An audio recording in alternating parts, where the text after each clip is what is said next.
The silver ships appeared in Earth's orbit without warning. They were massive, each one larger than any city, and they moved with a grace that made human spacecraft look like children's toys. For 3 days, the world held its breath and waited. Then the message came. Captain Jake Morrison stood on the bridge of the horizon, staring at the translation on his screen. The aliens called themselves the Galactic Council. They represented 17 different species from across the galaxy. They had come to invite humanity to join them. "They want to meet us," Jake said to his crew, "face to face." Dr. Emma Collins looked up from her workstation. She had been studying the alien language patterns for 72 hours straight, barely sleeping, barely eating. Her team had begged her to rest, but she refused. There was too much work to do. "When?" Emma asked. "As soon as we can get there," Jake replied. "They sent coordinates to their central station.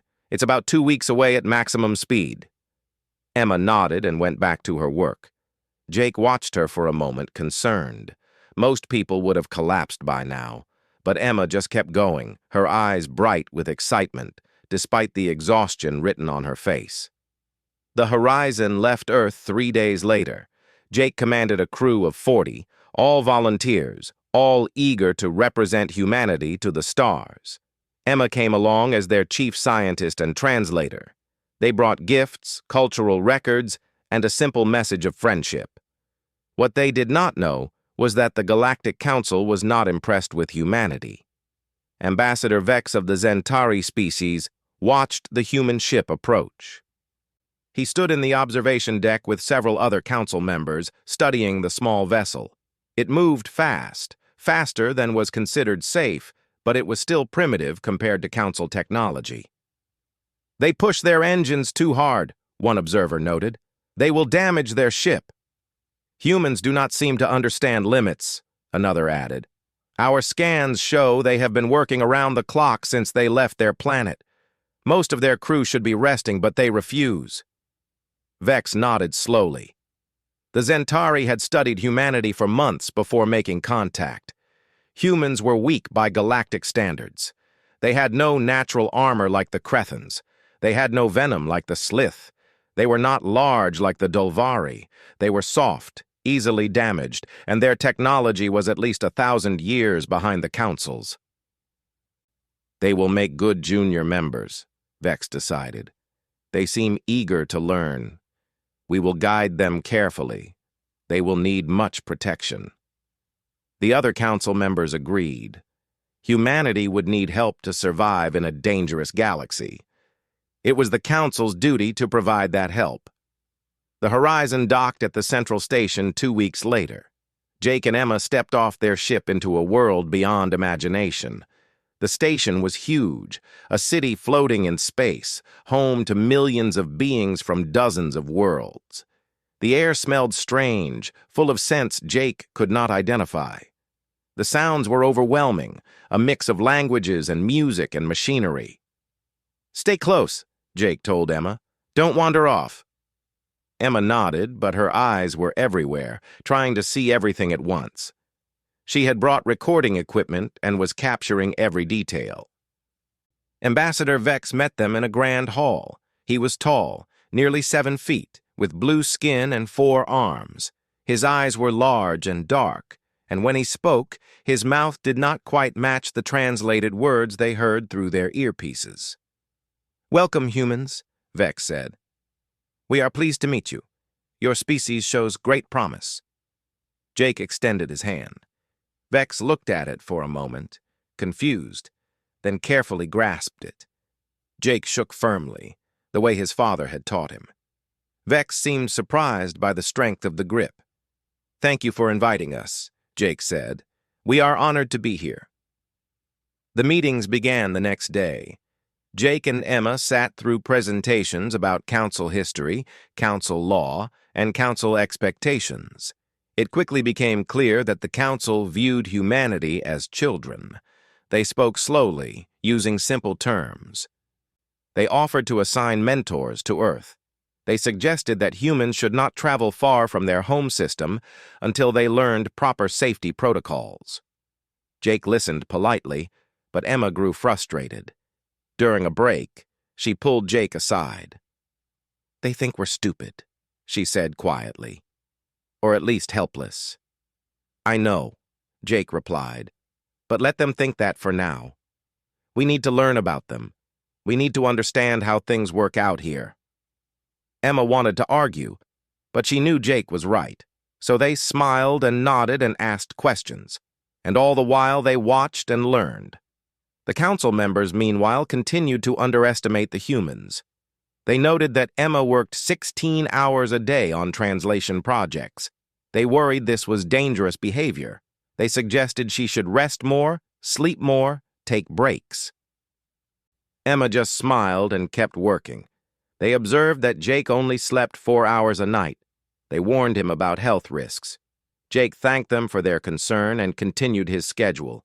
They noticed that the human crew exercised aggressively in their spare time, pushing their bodies to the point of pain. The council found this disturbing. Why would anyone hurt themselves on purpose? "Humans are very strange," one council member said. "They do not seem to value their own well-being." "They are young," Vex replied. "They will learn." On the 7th day of meetings, an alarm sounded throughout the station. Jake and Emma looked up as Vex's face changed color, shifting from blue to a darker purple. "What is it?" Jake asked. "A distress call," Vex said, "from the colony at Epsilon Reach. They are under attack." "Attack by what?" Emma asked. Vex hesitated. "The Ravagers. They are a predator species. They attack colonies, take resources, and kill those who resist. They have terrorized the outer regions for 200 years. Jake stood up. "Can you send help?" "The council is debating it now," Vex said. "The nearest fleet is 3 weeks away. By the time they arrive, the colony will likely have fallen. There are 12,000 people there. We will save whoever we can." Jake and Emma exchanged a look. 12,000 people. 3 weeks. "How far is the colony from here?" Jake asked. 10 days' travel, Vex said. "But Captain Morrison, you must understand the Ravagers are extremely dangerous. They are warriors bred for combat. They are larger than humans, stronger, faster. They have weapons you cannot match. You should not even consider." "We can be there in 10 days, Jake interrupted. "The horizon can make that speed." Vex stared at him. "You would go? But you would arrive alone. You would have no support." 12,000 people, Jake said simply. "We have to try." "You will likely die," Vex said. "The Ravagers do not take prisoners. They do not negotiate. You would be sacrificing your ship and your crew for people you have never met." Jake looked at Emma. She nodded. "Get us the coordinates," Jake said to Vex. "We leave in an hour." Vex wanted to argue. He wanted to explain that this was foolish, that humans did not understand what they were facing, that the council could not be responsible for their deaths. But something in Jake's eyes stopped him. It was not anger or fear. It was determination. Simple, absolute, unshakable determination. "I will send you all the information we have," Vex said finally. "May your gods protect you, Captain Morrison." "We don't need gods," Jake replied.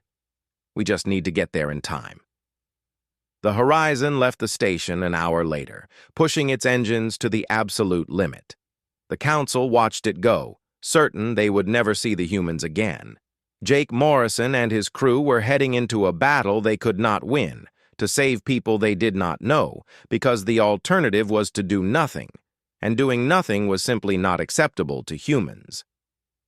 The Horizon pushed through space at speeds that made the alien observers nervous. 3 council members had volunteered to accompany the human ship, wanting to document what they expected to be humanity's final mission.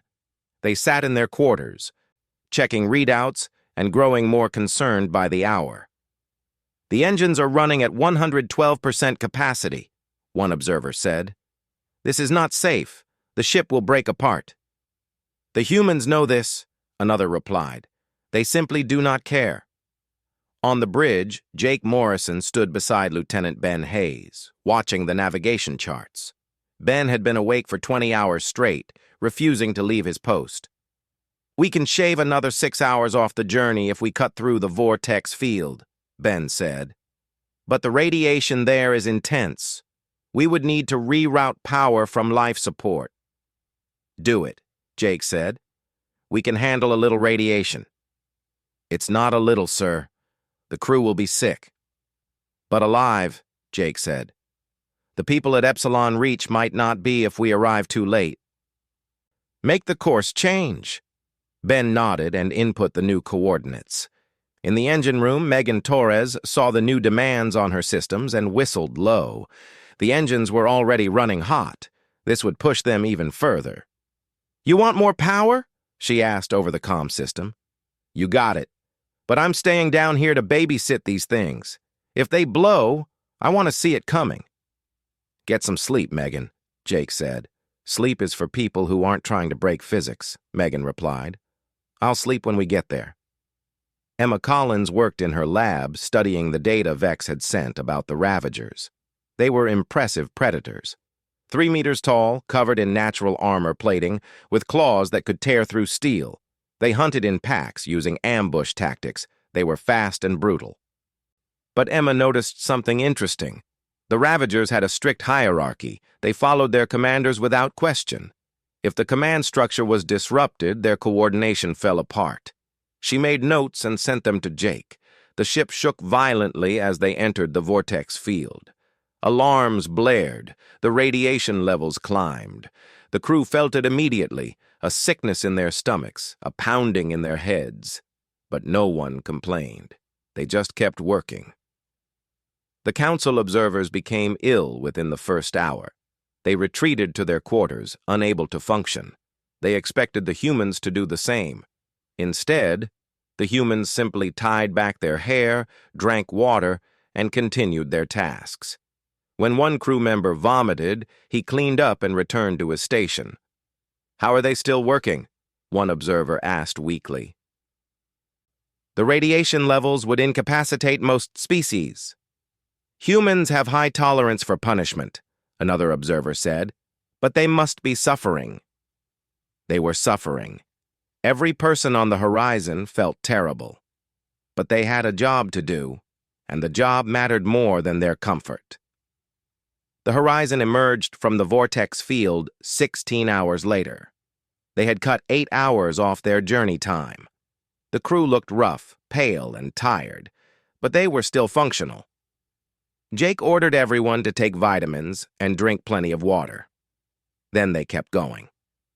On the 10th day, they reached Epsilon Reach. The colony was built on a small moon, home to miners and their families. The Ravagers had surrounded it with 12 warships, cutting off all supply lines. They were slowly breaking through the colony's shields, taking their time, enjoying the hunt. Jake studied the situation. The Ravagers had not expected anyone to come. Their ships were spread out, not prepared for a fight.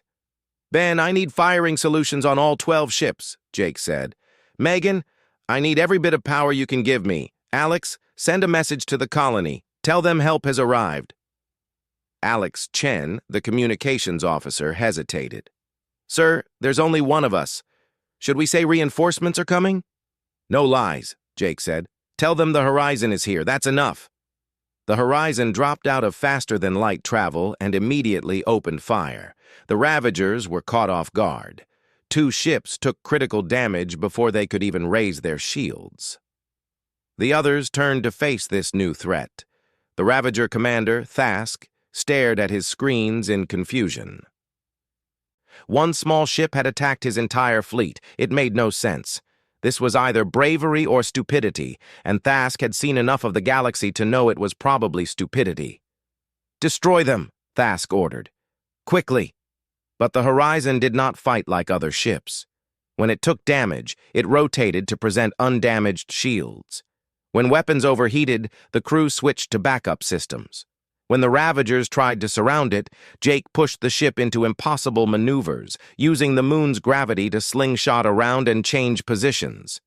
"They fight like cornered prey," Thask observed. "Desperate and wild." "Should we withdraw and regroup?" his second officer asked. "No," Thask said. "They are one ship. We are 12. This will be over soon." But it was not over soon. The battle stretched for hours. The Horizon took terrible damage, but its crew refused to give up. When the main weapons failed, Ben switched to the secondary batteries. When those overheated, he used mining lasers meant for asteroid work. When the shields collapsed, Megan vented atmosphere from damaged sections to create temporary barriers of frozen gas. On the colony below, 12,000 people watched the battle.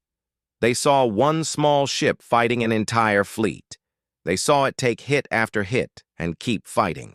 They did not know who these humans were, but they knew they were watching something remarkable. Jake made a decision. "Ben, I need a team for ground operations. We're evacuating the colonists." "Sir, we can't break away from this fight. The Ravagers will destroy the colony the moment we drop our guard." "Then we do both," Jake said.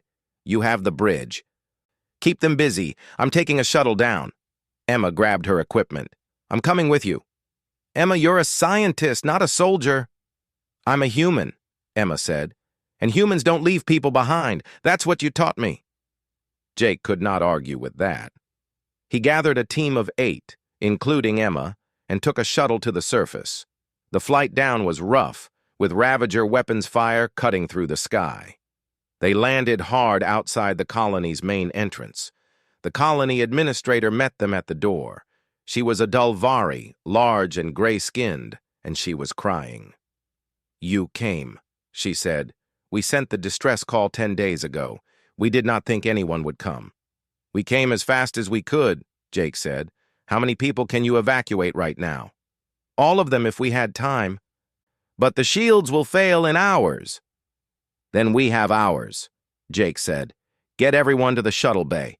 We'll make as many trips as we can." The evacuation began. The colonists moved quickly, grabbing only essential items. Children clutched toys. Parents carried babies. The elderly were helped along by neighbors. Jake's team coordinated the effort, loading shuttles and sending them to a nearby asteroid where they could hide. Above them, the battle continued. Ben Hayes had discovered Emma's notes about Ravager command structure. He focused all fire on the ship broadcasting command signals. The Ravagers noticed and moved to protect their commander, but this pulled them out of their optimal formation. "They are adapting," Ben said to himself. "But so are we." Hours passed. The evacuation was going well, but not fast enough. The colony's shields were failing faster than expected. Jake made a hard choice. "Megan," he said over the comm, "I need you down here." In the engine room, Megan Torres was holding the Horizon together through sheer willpower and creative engineering. The ship should have fallen apart hours ago. "Sir, if I leave, the engines might quit." "I know," Jake said, "but I need you to repair the colony shield generator. If it fails, everyone down here dies." Megan looked at her engines. She had spent days keeping them running. She loved this ship. But Jake was right. She sealed the engine room and took a shuttle to the surface. The shield generator was a mess.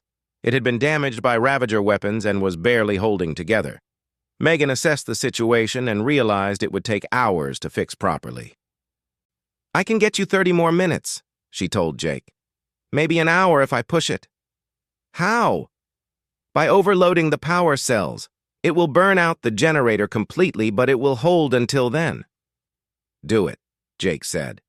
Megan worked for 8 straight hours. The generator room was hot, over 50 degrees Celsius. Radiation leaked from the damaged power cells. Her hands burned as she made repairs. Her head pounded. Her vision blurred. But she kept working because people needed her to finish. When the colony's medic found her, Megan was unconscious beside the generator, her hands blistered, her body exhausted. But the shields were holding. The evacuation continued. Trip after trip, shuttle after shuttle. The colonists were moved to safety. Jake's team worked without rest, loading people, coordinating flights, helping the injured. Emma treated wounded colonists using supplies from the horizon, working with the colony's medical staff. Above them, Ben Hayes kept fighting. The horizon was barely functional now. Half its systems were offline. The hull was breached in 3 places, but Ben kept the ship moving, kept the weapons firing, kept the Ravagers focused on him instead of the colony below. Finally, after 36 hours of continuous operation, the last shuttle left the surface. 12,000 colonists were safe. Jake's team collapsed from exhaustion, but they had done it. Jake contacted the horizon. "Ben, we're done. Get us out of here." "Working on it, sir. But we have a problem." "What problem?" "The engines are dead. Megan did something before she left, and now we cannot go faster than light. We're stuck here." Jake closed his eyes. They had saved the colony, but now they were stranded, and the Ravagers were still out there. "How long until the Council fleet arrives?" Jake asked. 4 days at minimum." "And the Ravagers?" Ben hesitated. "Their main fleet just changed course. They are coming here, over 50 ships. They will arrive in 2 days." Jake looked at his exhausted team. They had been fighting for days without real sleep. They were injured, sick, and tired. They should retreat, find somewhere to hide, wait for rescue. But the colonists were here, hiding on an asteroid with limited supplies. If the Ravagers came, they would hunt down every survivor. Jake made his choice. "Then we have 2 days to prepare. Get creative, Ben. We're not leaving these people." Ben laughed, though it sounded more like a cough. "Did not think you would say anything else, sir." The Council observers, recovered now from their radiation sickness, listened to this conversation in disbelief. The humans were going to fight 50 Ravager warships with 1 broken vessel. "They will die," one observer said. "This is madness." "This is humanity," another replied. "I am beginning to understand why Vex was concerned about them." Ambassador Vex received Jake Morrison's final message with a heavy heart. The human captain was not asking for rescue. He was asking for anyone willing to fight to join him. Vex read the message 3 times, trying to understand the human mindset. "They should evacuate," Vex said to the council assembly. "They saved the colonists. Their mission is complete. Why stay and fight?" An old Zentari scholar named Kess spoke up. "Because if they leave, the Ravagers will hunt those colonists eventually. The humans are trying to end the threat, not just delay it." "With 1 damaged ship against 50? "Yes," Kess said simply. "That is what makes them terrifying." The council debated for hours. Some members wanted to honor the human sacrifice and retreat. Others wanted to send the fleet immediately, though it would still arrive too late.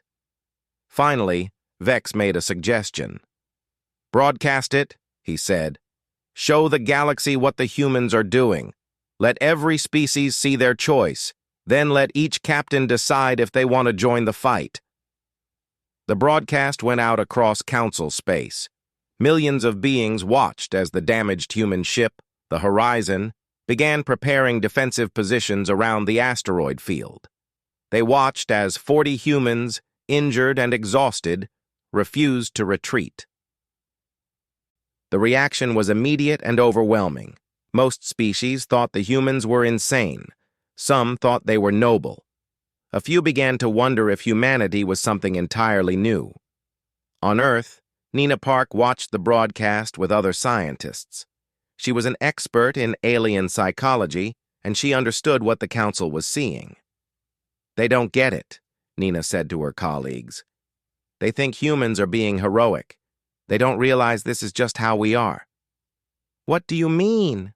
another scientist asked. "Humans are persistence hunters," Nina explained. "We evolved to track prey for days until it collapsed. We evolved to keep going when everything hurts. We evolved to work in groups and protect those groups at any cost." What the Council sees as exceptional behavior is just normal human behavior under pressure. Nina sent a message to Vex, explaining human evolution. She detailed how humans survived ice ages, droughts, and predators by simply refusing to give up. She explained pack bonding, the human tendency to form loyal groups with anyone, even other species. She explained that humans felt fear just like everyone else, but they acted despite it. Vex read her message and felt his understanding shift. The humans were not being brave, they were being human, and if this was normal for them, then the galaxy had seriously misjudged this species. At Epsilon Reach, Jake's team worked around the clock. They could not repair the Horizon's engines, but they could prepare the battlefield. They moved asteroids into defensive positions. They set up mining charges as makeshift mines. They programmed drones to fly attack patterns. They turned everything they had into a weapon. Emma analyzed Ravager tactics, looking for weaknesses. She noticed they preferred to board disabled ships rather than destroy them outright. They liked to take prizes. This gave her an idea. "We should let them board us," Emma said to Jake. "That's suicide." "Only if we're aboard," Emma said. "What if we evacuate everyone to the asteroid base and turn the Horizon into a trap?" Jake considered this. It meant sacrificing his ship. The Horizon had been his home for 5 years, but it might buy them time. "We will keep it as a backup plan," Jake decided. "If things go badly, we evacuate and blow the ship. But I want to try fighting first." Lieutenant Ben Hayes had not slept in 4 days. He was running on stimulants and stubbornness, coordinating the defense preparations. His eyes were red, his hands shook, but his mind was sharp. He had studied every battle the Ravagers had fought in the past century, looking for patterns. "They rely on fear," Ben told Jake. "They like their enemies to panic. They use their size and aggression to overwhelm defenses quickly. But if we don't panic, if we make them fight for every meter, it disrupts their tactics." "So we grind them down," Jake said. "Exactly. We turn this into the kind of fight they hate. Long, slow, and painful." Megan Torres woke up in the medical bay, her hands bandaged. The medic told her she needed to rest. Megan laughed and got up anyway. Her hands hurt, but they still worked.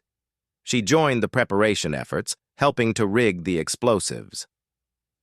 On the second day, a new ship appeared. It was small, a merchant vessel called the Unity. Captain Greg Sullivan commanded a crew of 12 civilian traders. They had heard the broadcast and come to help. "We don't have weapons," Greg told Jake, "but we have cargo space. We can help evacuate people if things go bad." "You should leave," Jake said. "This is going to be a massacre." "Probably," Greg agreed, "but you stayed for people you never met. Seems only fair that we stay for you." Jake could not argue with that logic. The Unity joined their small fleet, bringing their total ships to 2. More came. A Zentari science vessel arrived, claiming they wanted to observe. A Dulvari transport came, saying they owed the humans for saving their colony. A Slith fighter, piloted by a warrior who thought the human plan was crazy enough to be interesting, joined the group. By the time the Ravager fleet arrived, there were 8 ships waiting. Still pathetically small compared to 50, but it was something. The Ravagers dropped out of faster-than-light travel in a coordinated formation. 50 massive warships, bristling with weapons, commanded by Supreme Leader Vrath himself. Vrath had come personally because he was curious about these humans who dared to challenge his fleet. "Send them a demand for surrender," Vrath ordered. The message was transmitted. The humans would be allowed to live as slaves if they gave up immediately. It was more mercy than Vrath usually offered. Jake's response was a single word transmitted back: "No." Vrath laughed. He had expected as much. "Begin the attack. I want that human ship intact.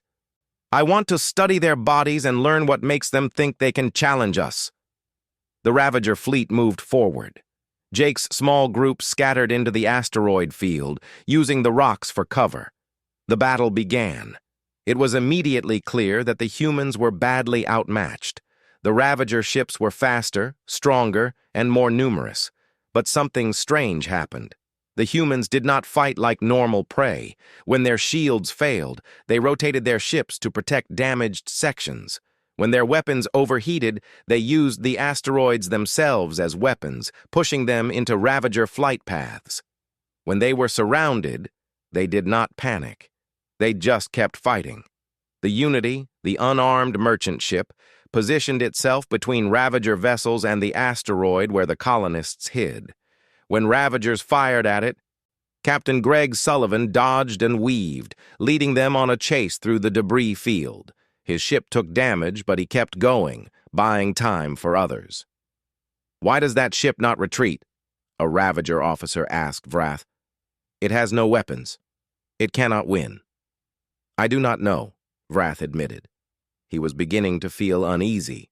Ben Hayes coordinated the defense from the Horizon's damaged bridge. He had programmed the mining drones to attack in waves, each wave targeting a different Ravager ship. It was not enough to destroy them, but it kept them distracted. It made them work for every meter of space. Emma worked with the other Allied ships, sharing her research on Ravager tactics. She helped them understand the command structure, where to focus their fire. The Zentari science vessel, which had claimed to be only observing, suddenly began jamming Ravager communications. When questioned, the Zentari captain said they had changed their minds about neutrality. The battle stretched into hours, then a full day. The humans should have been destroyed in minutes. Instead, they were still fighting. More importantly, they were learning. Each Ravager attack pattern was noted, studied, and countered. The humans adapted faster than any species Vrath had encountered. "They are using our own tactics against us," Vrath's second officer reported. "They study how we move and predict our actions." "Then stop being predictable," Vrath snapped. But it was not that simple. The Ravagers had used the same tactics for centuries because they worked. Changing now, in the middle of battle, disrupted their coordination. On the horizon, alarms blared constantly. The ship was falling apart. Hull breaches appeared faster than they could be sealed. Life support was failing. Fires broke out on 3 decks, but the crew kept fighting. When the bridge lost power, they switched to emergency systems. When those failed, they manually operated the weapons using mechanical backups nobody had used in decades. A council observer watching the battle sent a report back to Vex. "The humans are still fighting after 30 hours of continuous combat. Their ship should not be operational. Their bodies should have shut down from exhaustion. Yet they continue. I do not understand this species." Vex shared the report with Nina Park on Earth. Nina sent back a simple explanation. "Humans don't know when to quit. It's not in our nature. We evolved to keep chasing, keep fighting, keep trying until either we succeed or we die. There is no third option for us." The turning point came when Commander Lisa Grant arrived with reinforcements. She commanded a military vessel called the Valiant, part of Earth's defense fleet. She had pushed her ship to the breaking point to get there. Behind her came 3 more human ships, all volunteers who had heard the broadcast. But when Lisa arrived, expecting to find survivors desperately waiting for rescue, she found something else entirely. The Horizon was still fighting. 40 humans, injured and exhausted, had held off 50 Ravager ships for 3 days straight. They had not been waiting for rescue. They had been winning, just very slowly. "Horizon, this is the Valiant," Lisa transmitted. "We're here to help." Jake's voice came back, rough and tired. "Good timing, Commander. We've softened them up for you." Lisa looked at her tactical display. The Ravager fleet had taken significant damage. Multiple ships were disabled. Their formation was broken. Their coordination was disrupted. The humans, with their tiny fleet of damaged vessels, had done what should have been impossible. "All ships, form up," Lisa ordered. "Let's finish this." The combined human fleet attacked with renewed energy. The Ravagers, already worn down from 3 days of constant fighting, found themselves facing fresh opponents who fought with the same relentless style. Vrath watched his fleet begin to falter and felt something he had never experienced before: doubt. "These prey creatures are not behaving correctly," Vrath said to his officers. "They should be dead. They should have run. Instead, they are winning." "Should we retreat?" an officer asked. Vrath wanted to say no.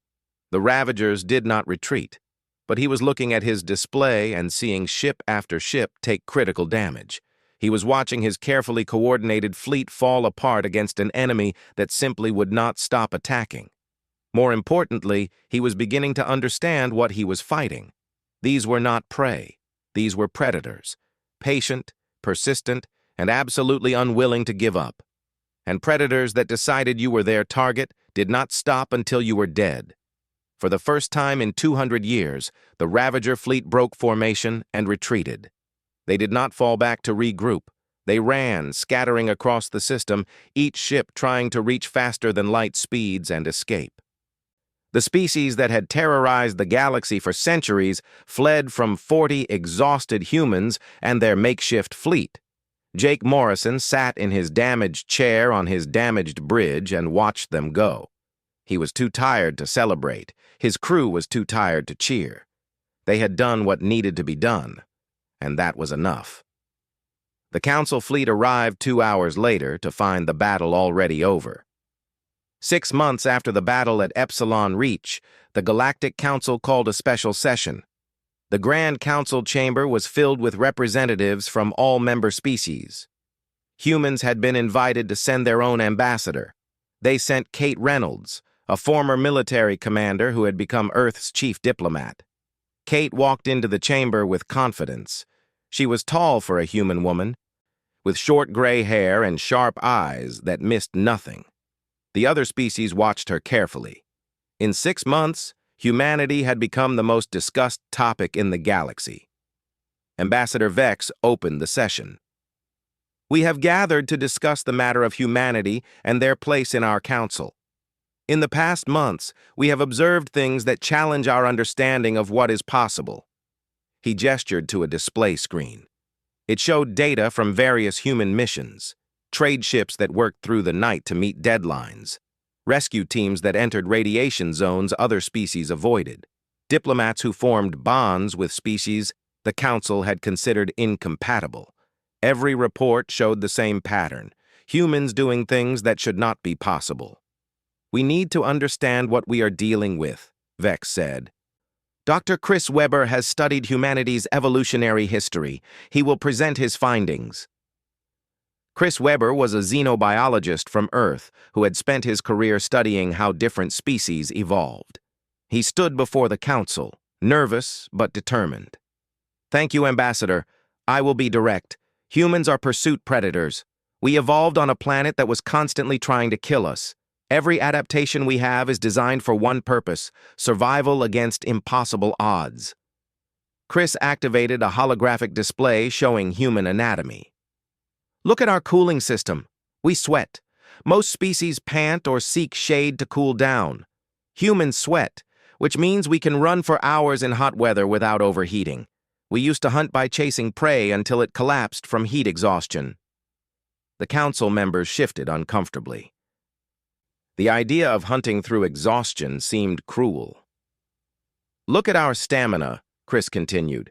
"Human muscles can work for extended periods. We have slow-twitch muscle fibers that resist fatigue. A healthy human can run for hours, walk for days, and work for weeks with minimal rest. This is not exceptional for us. This is normal." He showed images of human history: people crossing continents on foot, explorers reaching the poles, climbers ascending mountains, swimmers crossing oceans. We survived ice ages by walking south. We survived droughts by walking to water. We survived predators by outlasting them. Our entire species is built around the concept of endurance. We don't give up because giving up means dying, and we refuse to die easily. A Dulvari representative raised a hand. "But surely this has limits." The crew of the Horizon fought for 3 days without proper rest. This should have killed them. Chris smiled. That's the thing. It almost did kill them. Every human on that ship was injured, sick, and exhausted. But humans have a unique relationship with pain and fatigue. We feel it, but we can ignore it when we need to. We have mental systems that let us push past physical limits in emergencies. That sounds like a defect, a Slith representative said. A species that ignores warning signs will damage itself. You're right, Chris agreed. Humans do damage ourselves. We get injured, we push too hard, we work until we collapse. But we also survive situations that would kill other species. We heal, we adapt, and we keep going. Natural selection favored humans who could endure suffering, not humans who avoided it. Ambassador Kate Reynolds stood up. If I may add something, Chris has explained our physical adaptations, but what makes humans truly unique is not our bodies. It's our minds and our societies. She walked to the center of the chamber. Humans form pack bonds. We evolved to work in groups, to trust our teammates absolutely. This is why Captain Morrison's crew stayed with him, not because they were ordered to, but because they had bonded with each other and with their mission. Walking away would have felt like abandoning family. But the colonists at Epsilon Reach were not human family, Vex pointed out. Most were not even human. Yet your people risked everything for them. Kate nodded. Because humans pack bond with anyone. We bonded with wolves 30,000 years ago and turned them into dogs. We bond with cats, horses, birds, even creatures that cannot possibly bond back. We anthropomorphize our machines, giving them names and personalities. We form emotional connections with fictional characters. We will pack bond with anything that shows even the slightest hint of compatibility. She pulled up more data. Humans also have what we call spite. If something threatens our pack, we will fight it regardless of the cost to ourselves. We would rather die than let a threat win. This is not logical. This is emotional. But it kept our ancestors alive when logic said to run. A Zentari scholar named Kess spoke up. I have been studying human culture for months. I have noticed something disturbing. Humans celebrate failure. Kate raised an eyebrow. Explain. Your stories, your myths, your entertainment. So much of it focuses on people who face impossible odds and lose, but keep trying anyway. You have sayings about never giving up. You teach your children that falling down is acceptable as long as they stand up again. You glorify the concept of perseverance, even when perseverance is irrational. Because giving up is worse than failing, Kate said simply. To humans, the only real failure is not trying. Kess continued. I also noticed that humans seek danger for recreation. You climb mountains for fun. You jump from aircraft for excitement. You deliberately put yourselves in frightening situations and call it entertainment. Why? Kate thought about this. Because we evolved in danger. Our ancestors lived with predators, diseases, and natural disasters. Safety is a recent development for humanity. We're not comfortable with it yet. We still have instincts that crave challenge and risk. So we create artificial danger to satisfy those instincts. The council chamber was silent. They were beginning to understand what humanity represented. Vex spoke carefully. Ambassador Reynolds, let me be direct. Every adaptation you have described, every behavior pattern, every psychological trait, they are the adaptations of an apex predator. Humans are pursuit hunters with pack bonding and spite-driven aggression. You are designed to chase, endure, and never stop until your target is dead or you are. Kate met his eyes. Yes. But you do not act like predators, Vex said, confused. Predators take what they want. They dominate. They do not risk their lives for strangers. Human predators are different, Kate explained. We evolved to hunt in packs, which means we evolved to value our pack above ourselves. We protect our pack. We feed our pack. We risk everything for our pack. And as I said, humans will pack bond with anyone, so we end up protecting everyone we consider part of our pack, which can include entire alien species we just met. Chris Webber added, "There's also the matter of human intelligence. We're not the smartest species in the galaxy, but we're very good at learning and adapting. We took over our planet not through strength, but through tools and cooperation. We learned to make every disadvantage into an advantage. We turned rocks into weapons. We domesticated predators into allies. We learned to use fire, to store food, to pass knowledge to our children. We turned our weak bodies into our strength by building things that made us stronger." A Crethani representative spoke up. "This is all very interesting, but it does not change the fact that humans are still physically weak. Your ship at Epsilon Reach should have been destroyed in the first engagement." "Should have been," Kate agreed. "But you're thinking like prey. Prey tries to avoid damage. Predators accept damage as part of the hunt. The Horizon took damage, yes, but it kept functioning because the crew kept repairing it. That's another human trait. We're very good at fixing things under pressure." Vex stood up. "The Council needs to discuss this privately. Ambassador Reynolds, thank you for your honesty." Kate bowed and left the chamber. The Council debated for hours. Some members were frightened of humanity. Others were impressed. A few suggested restricting human expansion. But Kess, the old scholar, spoke wisdom. "We cannot restrict them," Kess said.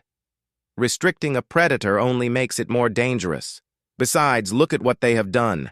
They saved a colony. They fought to protect others. They risked themselves for strangers.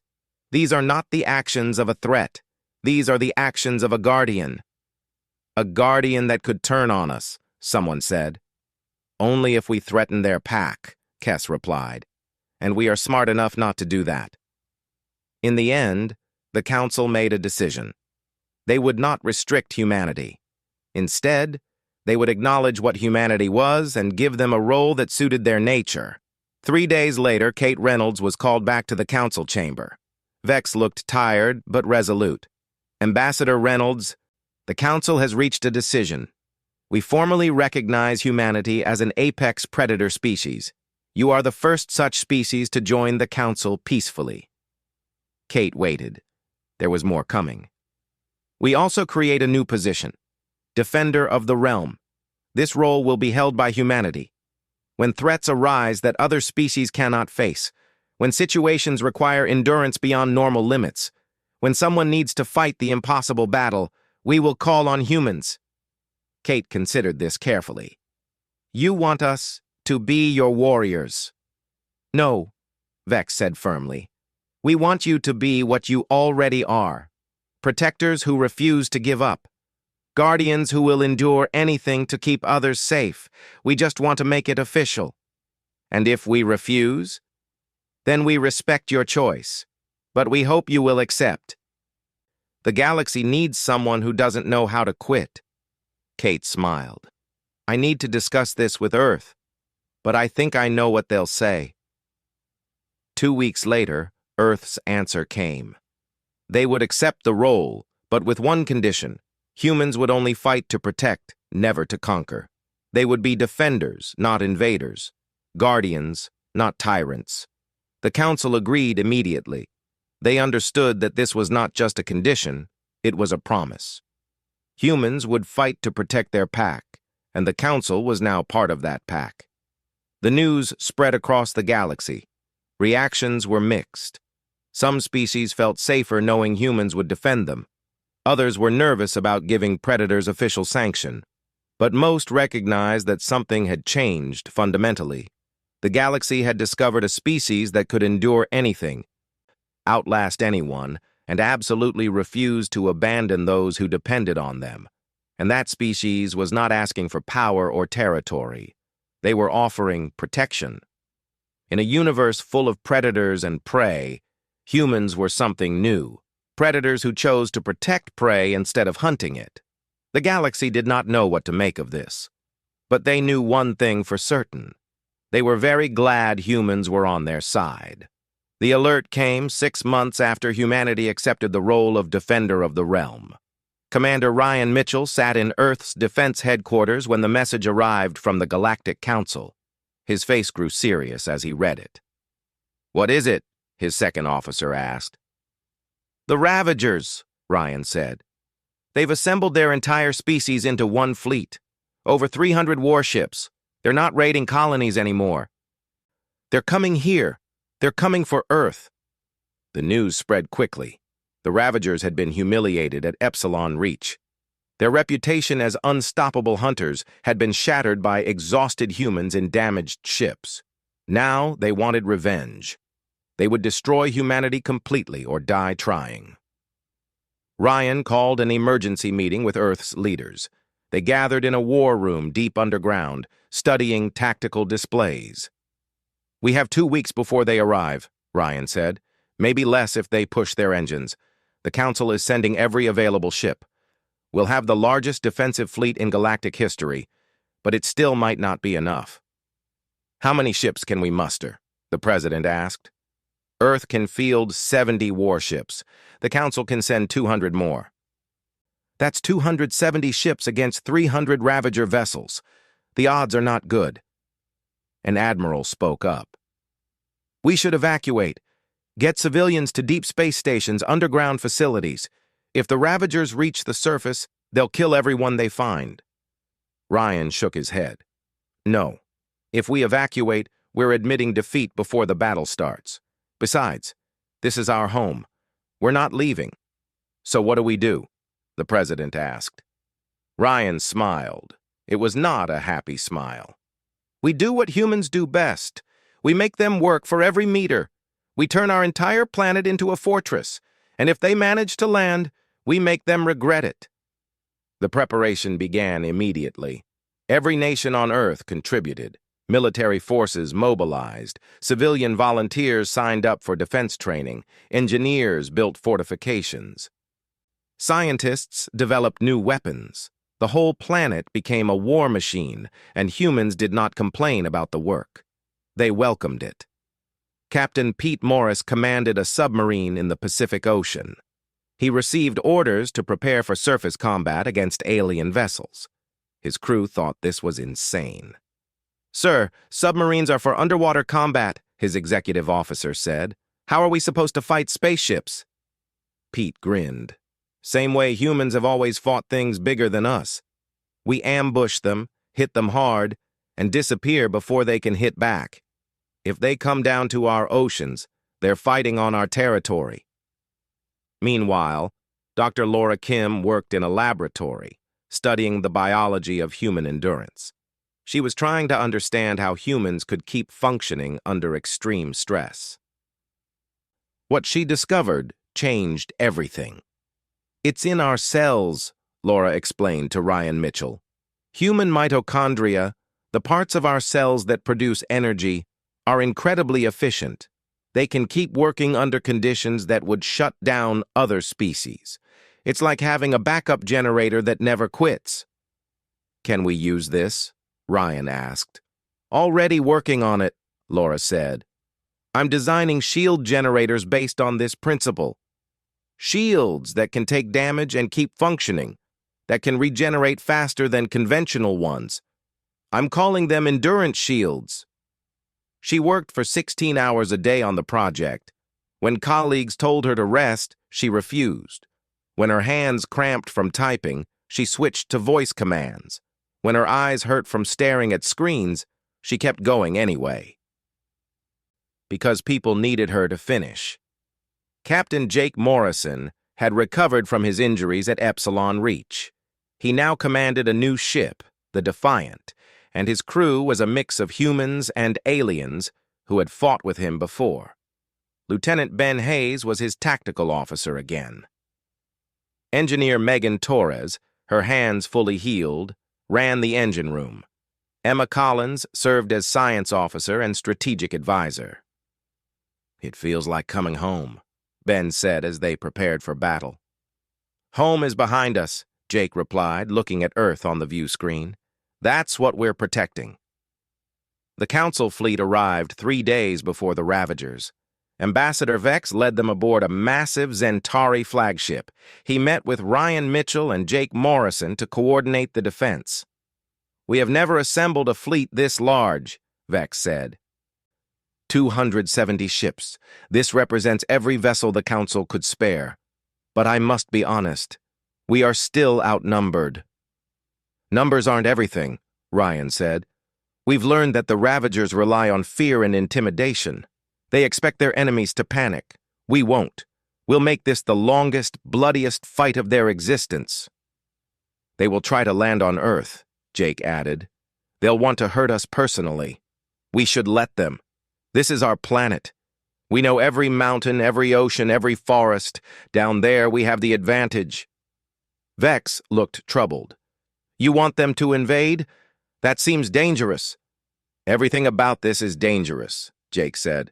"But humans evolved to defend our territory. If they come down to fight us on the ground, they're making a big mistake." The Ravager fleet arrived exactly 2 weeks after the warning. 300 massive warships dropped out of faster-than-light travel in perfect formation. At their head was Supreme Leader Vrath's command ship, larger than all the others. Vrath broadcast a message to Earth. "Humans, you have made a grave error. You humiliated my fleet at Epsilon Reach. You made my warriors look weak. For this, your species will be erased. Surrender now, and we will make your deaths quick. Resist, and we will make you suffer." Ryan Mitchell sent back Earth's response. It was a recording of every human who had ever said no to impossible odds. Athletes who kept playing despite injuries. Soldiers who held their ground against superior forces. Explorers who kept going when everyone said to turn back. The message was clear. Humans don't surrender. The final line of the message was simple. "Come and try." The battle began. The Council fleet met the Ravagers between the Moon and Earth.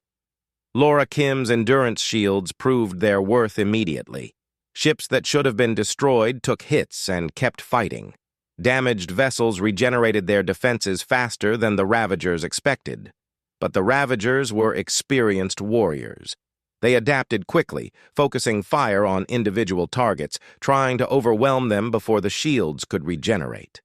They pushed through the defensive line, accepting heavy casualties but driving toward Earth. Jake Morrison's ship, the Defiant, fought in the thickest part of the battle. His crew worked with practiced efficiency, adapted to every threat, never giving ground they did not have to. When weapons overheated, they switched to backups. When shields failed, they maneuvered to protect damaged sections. They fought like humans always fought, with determination and refusal to quit. "They're breaking through," Ben reported. 20 Ravager ships are heading for Earth's atmosphere." "Let them go," Jake said. "They're about to learn why invading human territory is a bad idea." The 20 Ravager ships entered Earth's atmosphere expecting easy targets. Instead, they found every major city protected by defensive batteries. They found fighter aircraft harassing them constantly. They found missiles launching from hidden positions. And when they tried to land in the oceans to establish beachheads, they found submarines waiting. Captain Pete Morris watched a Ravager ship land in the Pacific Ocean.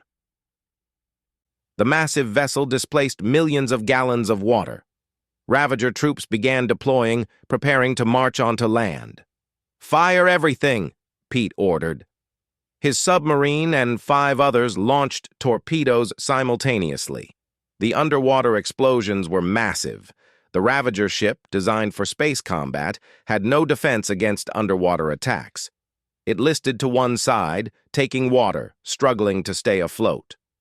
"Again," Pete said. "Keep hitting them. Don't give them time to adapt." For 72 hours, Pete's submarines attacked any Ravager vessel that entered the ocean. They surfaced, fired, and dove. They used underwater currents to hide. They coordinated with other submarines across the world. The Ravagers had never encountered this style of warfare. They were space warriors trying to fight naval combat, and they were losing.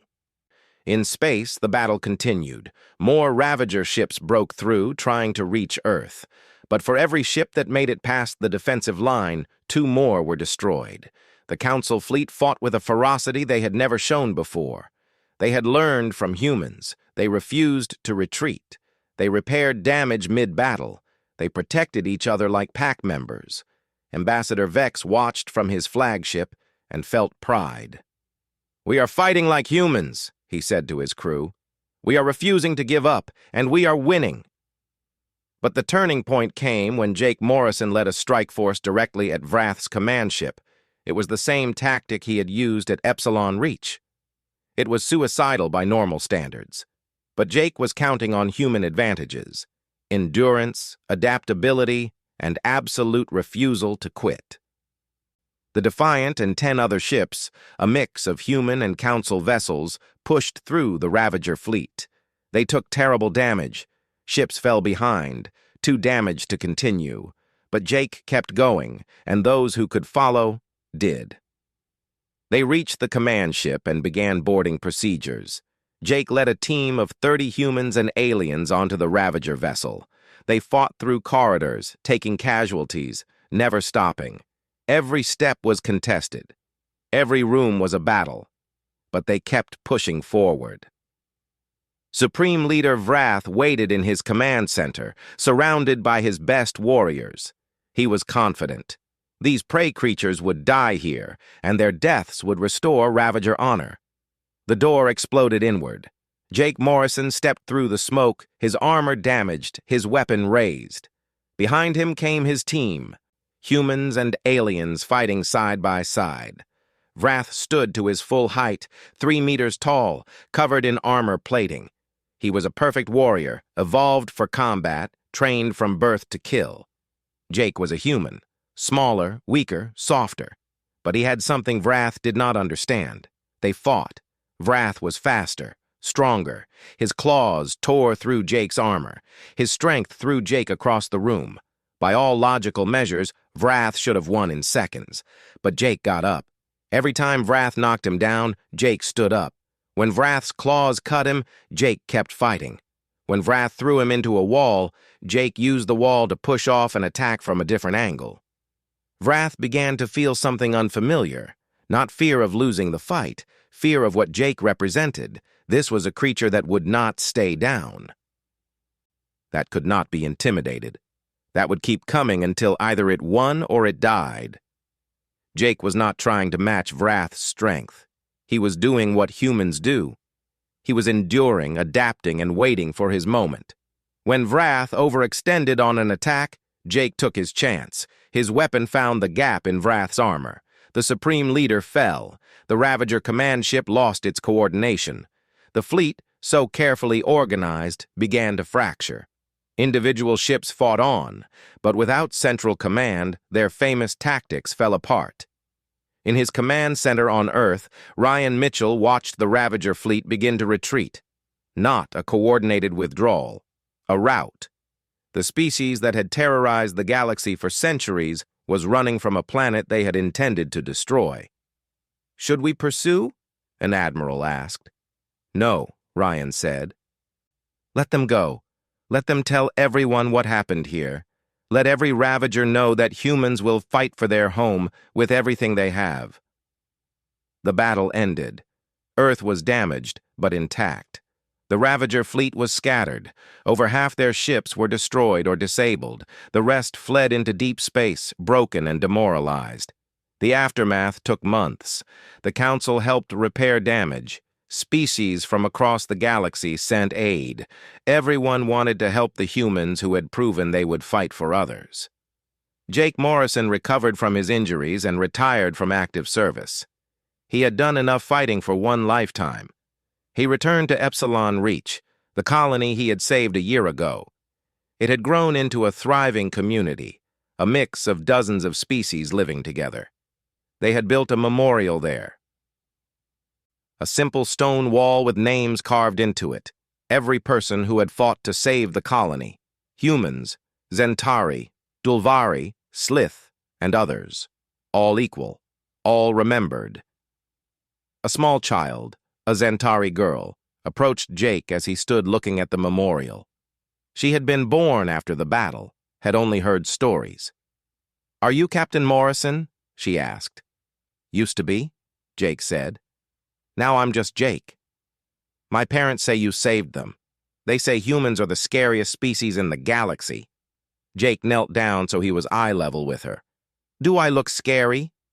She studied him carefully. "No. You look tired." Jake laughed. "That's because fighting is exhausting. But you want to know a secret?" "Yes," she said eagerly. "Humans are only scary to bad people. To everyone else, we're just friends who don't give up easily." "What makes someone bad?" the child asked. Jake thought about this. "Someone who hurts others. Someone who takes advantage of the weak. Someone who makes people scared on purpose. Those are the people humans fight against." "What about the Ravagers? Were they bad?" "Yes," Jake said. "But they learned something important. They learned that hurting people who humans care about is a very bad idea." The child looked at the memorial. "There are alien names here, not just humans." "That's right. Humans fight for anyone who needs help. We make friends easily. We care about people who aren't even our species. Some people think that's strange, but it's just how we are." The child smiled. "I'm glad humans are our friends." "So am I," Jake said. He stood and looked out at the colony. Humans and aliens working together, building something new. Children playing in the streets, safe and happy. People going about their lives without fear. This was what humans fought for. Not glory or power or revenge. They fought so that people could live normal, peaceful lives. They fought to protect those who could not protect themselves. They fought because someone had to, and they were there. The galaxy had learned its lesson. Humans were apex predators, yes. But they were predators who chose to protect instead of hunt. They were hunters who had decided that their prey was anything that threatened their pack. And their pack now included anyone who accepted their friendship. As Jake walked through the colony, people nodded to him. Some smiled, some waved. A few came up to thank him. He accepted their gratitude modestly. He had not done anything special. He had just done what needed to be done. That night, Jake sat with Emma Collins, Ben Hayes, and Megan Torres. His old crew, his pack, his family. They shared stories and laughed about old times. "Do you think we'll have to fight again?" Megan asked. "Probably," Jake said. "The galaxy is big. There will always be threats. There will always be people who need help." "And we'll be there," Ben said, "because that's what humans do." Emma raised her glass. "To humanity. The species too stubborn to quit." They drank to that. And across the galaxy, in 1,000 different languages, people were learning what those words meant. Humans were not the strongest species. They were not the fastest or the smartest, but they were the ones who would keep going when everyone else stopped. They were the ones who would fight for you when you could not fight for yourself. They were the ones who absolutely refused to accept that any problem was truly impossible. The galaxy had found its defenders, and those defenders would never, ever give up.